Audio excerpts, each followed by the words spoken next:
Now we're going to hear Moving Through Troubled Waters from Ela Breebach. She made me do it.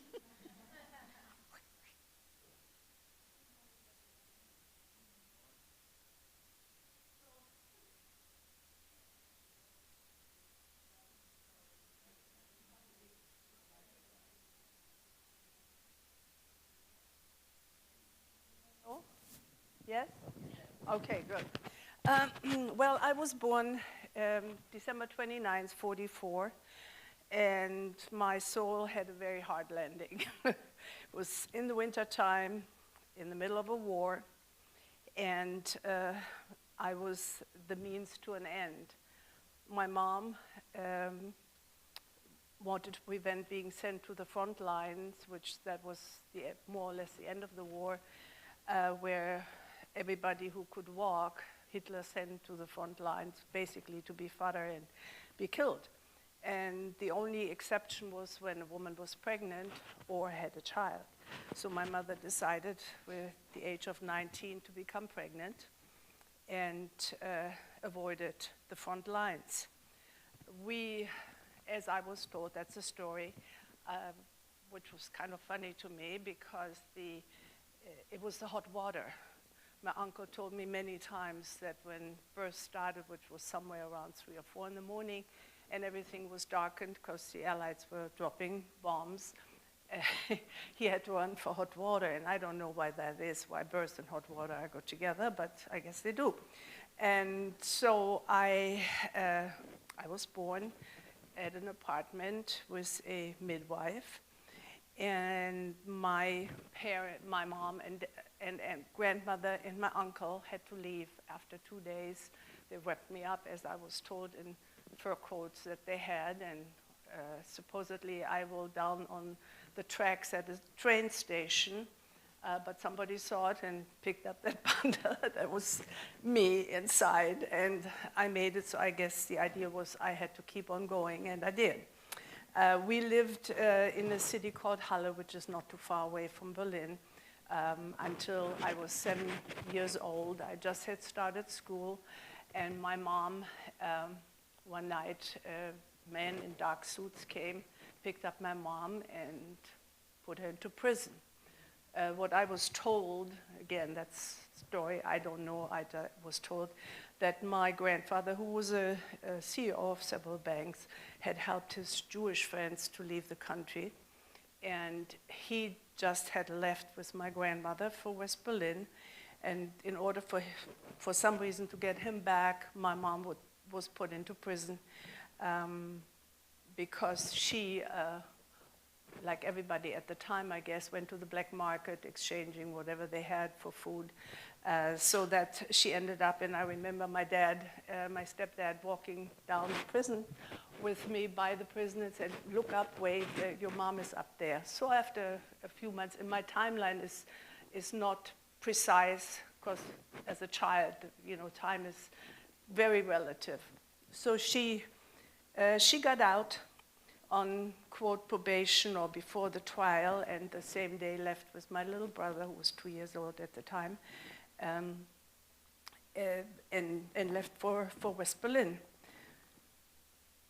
During those times where my stepdad and I still stayed in the East, we visited a couple of times and bought some little things that we could take. Nothing could be obvious because there was not a wall, but there were border guards, et cetera. So we got over there a couple of times, and one evening somebody came to the door, and my dad said, "Take your school satchel, put a pillow in there," and we left, and that was it. That's what we had on our bodies. We left on the train, stayed in a little bathroom on the train. Dad said, "Don't say a word, be very quiet," and we ended up in West Berlin, ending up in a very small apartment, actually a room of a family. The West Berlin people opened up their apartments and homes to take in the refugees. So we stayed up there for some time. Again, I don't know how long that was. The time frame is murky. And eventually we were flown out with the air bridge by the Americans.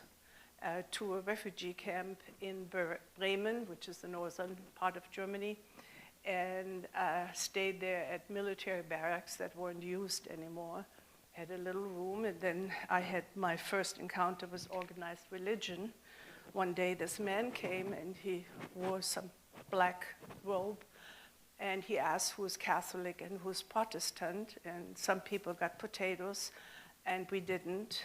So I asked my mom, why didn't we get potatoes? And she said, we had the wrong religion. We were Protestant. That was a Catholic priest.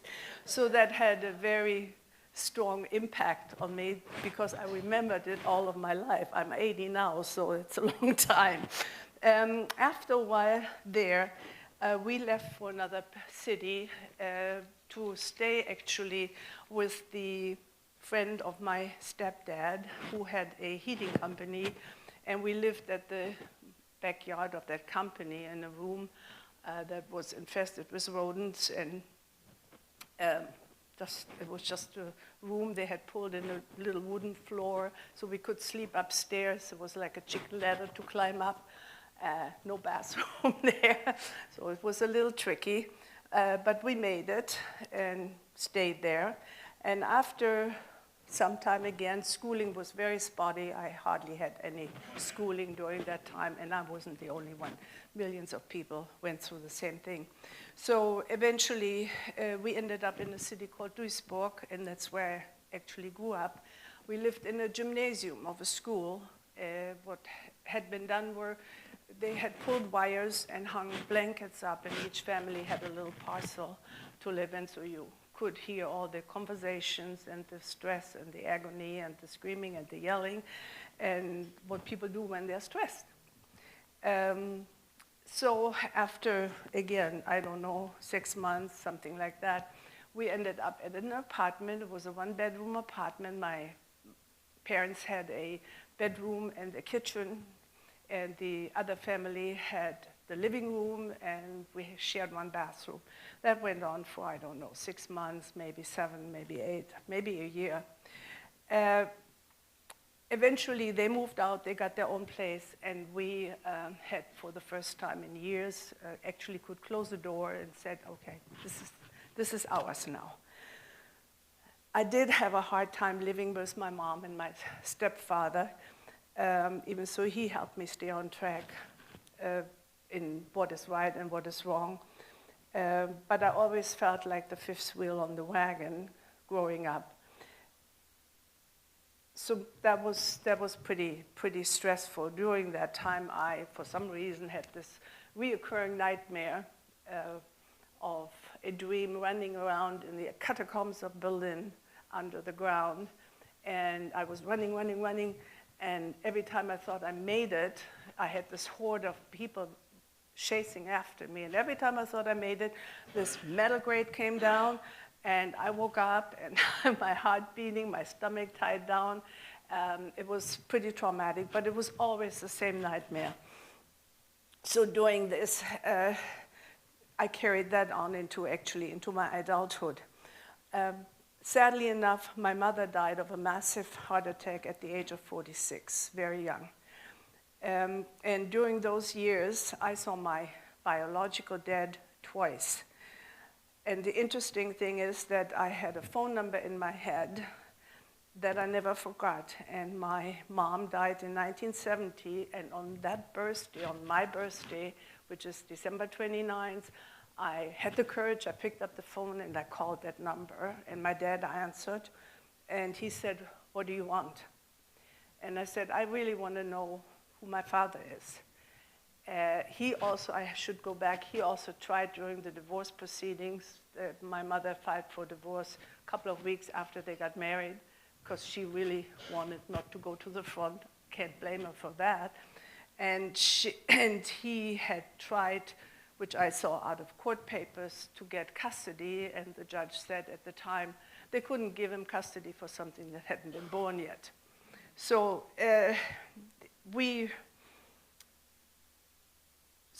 he said, "What do you want?" And I said, "Well, I like to know, as I said, who my father is, and you have a beautiful granddaughter, my girl over there." And I like to find out. And he said, well, why don't you sit down and write me a letter, etc. Number of weeks later, we met, and there was a lot of tears and a lot of story, what he had experienced with my mom and what I had experienced with her. So I actually was very angry inside for many years, and I had a very hard time trusting anyone, especially women. I saw a villain in most people, and they could convince me otherwise. That way I wouldn't be disappointed. I came to the US in 1973. That was the year that I actually looked at the picture of my mom. I couldn't look at her. It enraged me. But I looked at her picture, and I did not feel any rage.